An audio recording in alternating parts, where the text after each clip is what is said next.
Oscar Bevis for IFL TV in association with MTK Global. I'm with another phone interview, this time with a good friend of mine, Mr. Craig Richards. Craig, I usually start interviews by asking people how they are, but I think people sort of know how you've been recently. You've had a bit of a tough time with the virus. That's the only place to start, really. So tell us just sort of the timeline of what's happened. Yeah, first of all, it was like I thought it was just going to be like a normal kind of flu, cold flu. So like I thought maybe like 5 days or so I'll be back and I'll be better. There was times it was dipping. Certain times I thought like I felt like I was gonna be all right, and then you'd crash the next day even more again. And it lasted like 3.5 weeks. When I realized I still wasn't better, I realized that it's gonna be an uphill struggle here. And that's when my team obviously said, you can't fight like this. You're still not even out of bed. You've been ill with a virus nearly 3.5 weeks now.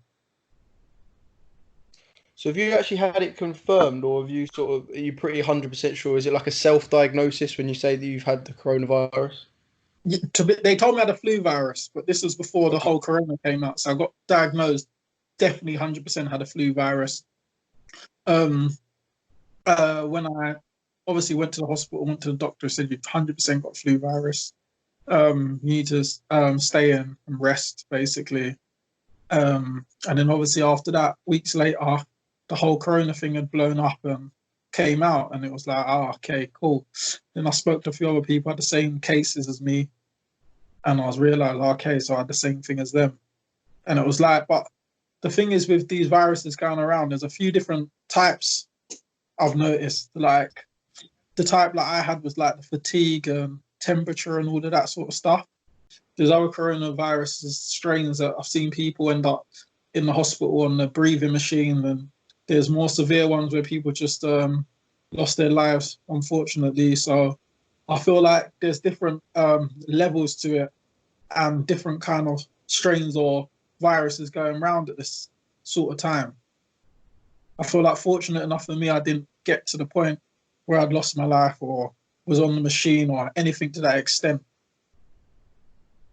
I mean, yeah, it's such a crazy time. I mean, we're talking now on, what is it? It's Tuesday night, and it was only last night that the Prime Minister had been taken into intensive care. So it is just an absolutely ridiculous time. In terms of yourself and sort of the long-term effects, will this just be something that, it's been said that most fit and healthy people, and as a professional boxer, you take it seriously. We know you're going to be fit and healthy.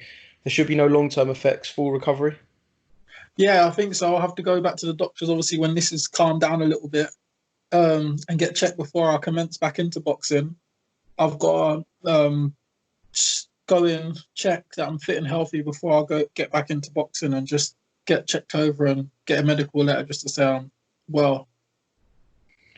I was going to say, what does this mean with the board? Because I know that obviously the board keeping an eye on everyone, and if they were to see that, you potentially had this virus, and I can imagine you're going to have to get something to prove to them. Yeah, that's what I've got to do. I've got to show them that I'm fit and well and I'm able to box on. So it's better for me. Don't want to be socialising and be out, etc., and taking up the doctor's times right now because they've got a lot more important things to do. Not saying that that's not important, but obviously people have got things, life-threatening situations, etc., right now. So they're pretty busy. So when it calms down a little bit, I'll get myself checked into the doctor's or hospital and get a check over and make sure that I'm all clear and fit and well, ready to fight again.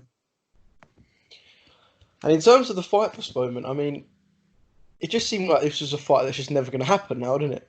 Is it a bit cursed, you and Shaq? Well, I would have felt like that, but as I've had this situation, remember when we had the Jake Paul fight, we had way more postponements than this, and eventually it happened. So, in boxing, things like this happen. So you just don't get disheartened, and you just know it's still going to happen at some point.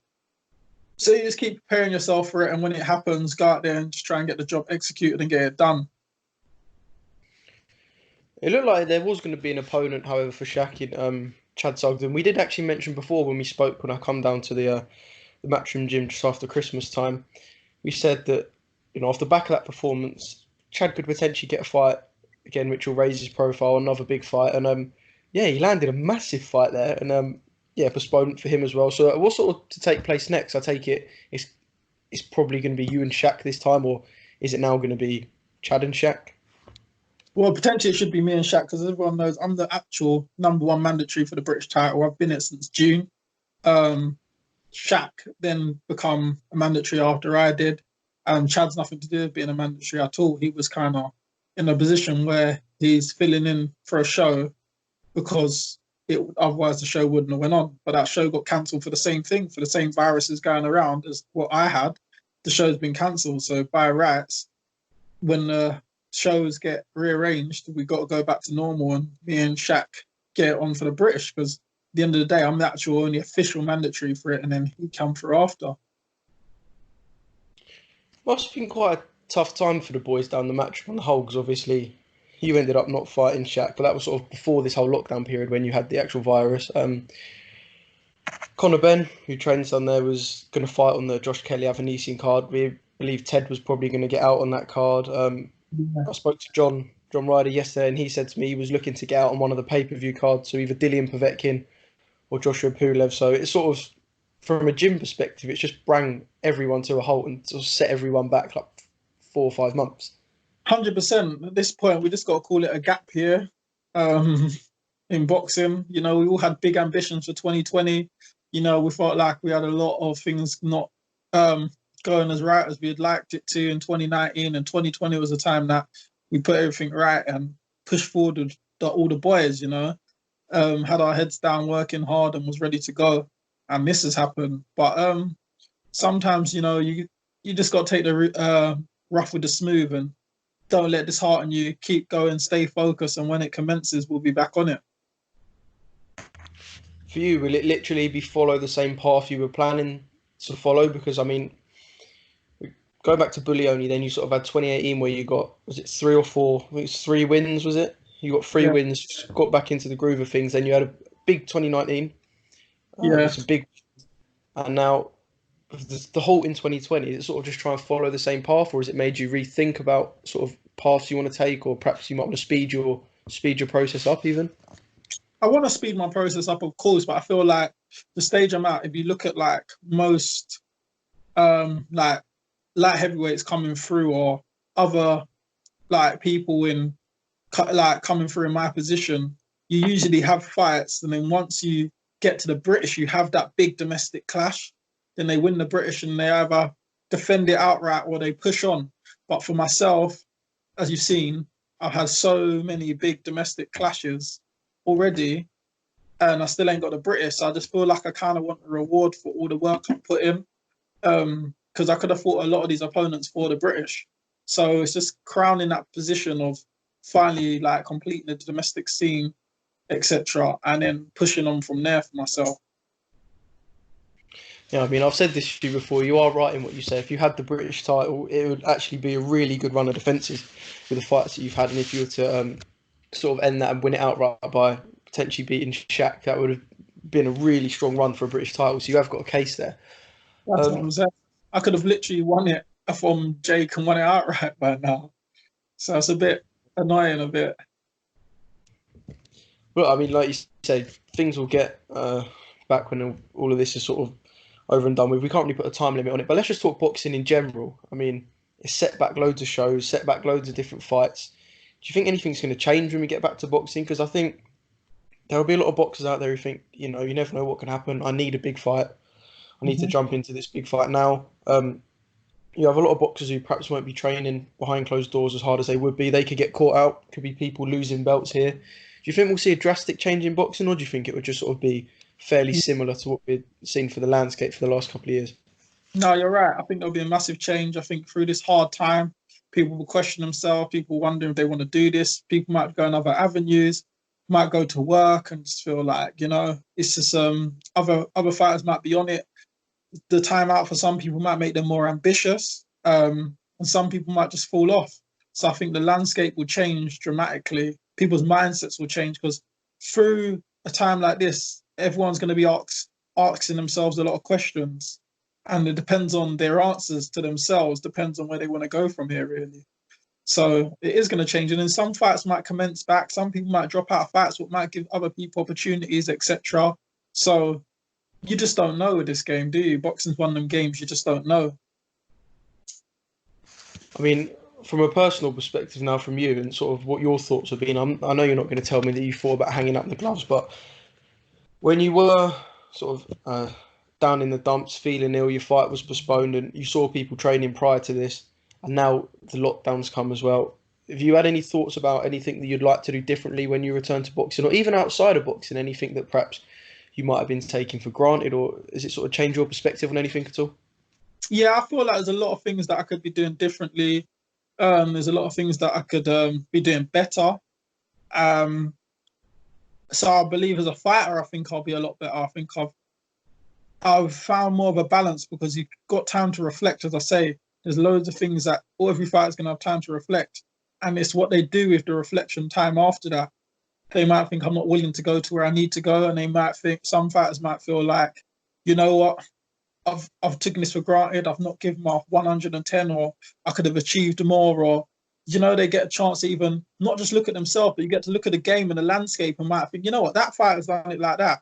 I'm gonna might start mapping my career a bit better like that way, or maybe take harder fights or a little. Do you know what I'm saying? So I feel like everyone's gonna reflect, and I feel like I've done reflecting, and I feel like a bit more positive even on it. Like, although it's a bad situation, I feel like every bad situation you've got to look at the positives in it, and it's given me time to reflect really. One thing I do want to ask you now is I've asked a lot of boxers I've been speaking to about this. I'm not really sure what the general consensus actually is with fans because we want to see boxing at the moment. We want to see some sort of sport, I want there to just be anything on the TV. I really would watch any sport right now, but what do the fighters think about boxing behind closed doors? I've been at a couple of your fights, and especially the one versus Andre Sterling at York Hall, it was a banging atmosphere, and I think it made the fight 10 times better. I think 100%. the place sort of lifted it. I think it must have given you and Andre that bit extra to sort of go toe to toe. Yeah. How would you feel about boxing behind closed doors? Do you know what? It depends on what perspective I look at it from. Like, if I look at it as a job, you're gonna look like, yeah, do you know what? That'd be good. Go out there, get paid, move on. You look at it from like a show's point of view, the atmosphere missing is really major for us. And then I look at it from a fan's point of view, and I just want to see boxing. I just want to see something on TV. So if the other fighters could do it, I'd want them to go and do that because I want to watch them boxing. So if I can sit at home and watch you on TV, I don't care about the You atmosphere. don't want to be the trailblazer. You don't want to be the one to do it. Yeah, I would rather just watch because this is the thing with us. We're not just obsessed with boxing as a boxer, we're also boxing fans. So my weekends, I don't go out, I don't drink, I don't party. So my weekends are usually looking forward to a good boxing show. So when I'm hearing there's loads of good boxing shows, I can't wait. I'm excited. Oh, Friday he's fighting him, and Saturday he's fighting him. I'm gonna tune into that, tune into. So my weekends are kind of mapped by the shows. So the fact of taking that all away from me, not from me, but from everyone, but obviously, which is the right decision. But as a fan, you just kind of still want to see boxing, don't you? Yeah, 100%. I mean, the schedule's sort of been altered. Eddie's put a statement out saying shows will be moved, etc. We don't really know what the first show back's going to be yet, but whatever it is, I'm sure everyone's going to be clambering to want to get on it straight away as soon as it's announced. I mean, that's going to be a cracking atmosphere, and I can imagine that it's going to be the arena's going to be full from pretty early on. Not everyone turning up before the main event. I can imagine, whatever night that is, that's going to be a proper night of boxing. I agree. I agree. I'm actually so excited. And this is what I'm saying. I think this, in the negative time, you got to look at the positive. It's going to make people appreciate boxing more, appreciate even like your families more, appreciate a lot more in life in general. I think like it's reflection time for everyone because where we all work day to day and we're just always on the go, like we're like ants, we're on the go, just work, work, work, money, money, money. Time you get one bit of spare time, you need to rest.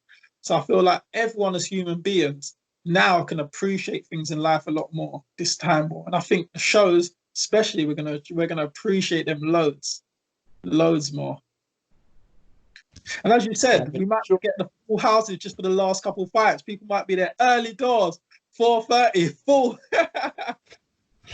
I'll tell you what's going to happen. I think there's going to be a bit of an argument at the IFL headquarters about who gets to cover the first show. I think we're going to be on that one. But How are you finding it? like just being at home, clutching, wanting to do interviews, wanting to be at shows. How are you finding it?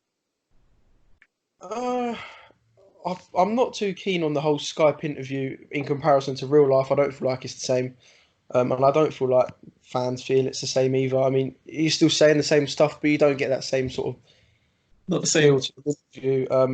And then just a general fact that I'll never moan about having to travel somewhere for a press conference again. I promise. I promise I won't. This is saying you appreciate things more now, isn't it? I will appreciate that. I mean, I'm already starting to. There's so much in life that at the moment you can't do, and it's frustrating. But it's also probably going to give us one of the best ends to a summer potentially. Everyone's going to be out doing everything. I think everyone will hopefully get on better as well. People will start to be nicer to each other, and it could be a summer where everyone's out drinking, partying, and if you're not, you're in watching some amazing boxing shows. So, and hopefully, I can do both. I can do both. So, there we go. You're living life. You'll get the best of both worlds, eh? Yeah, just a bit. Just before we wrap this up, have you got anything else you'd like to add? Anything you want to say to your fans or people who are just looking forward to getting back into boxing? Yeah. What's the message? Yeah, I just want to say thanks for the support to all the fans, and I just want to say to everyone out there, just don't be disheartened. Whether you've either like maybe lost your job or got your job or working from home or you're been suspended at times, keep your head up. Brighter days are ahead. We just got to get through this time and see you all on the other side. Craig, top man, thanks for talking to me, and look forward to catching up with you soon. And fingers crossed that isn't over Skype and it's at a show, I hope. So Yeah, see you soon, and yeah, thank you. see you soon. Yeah.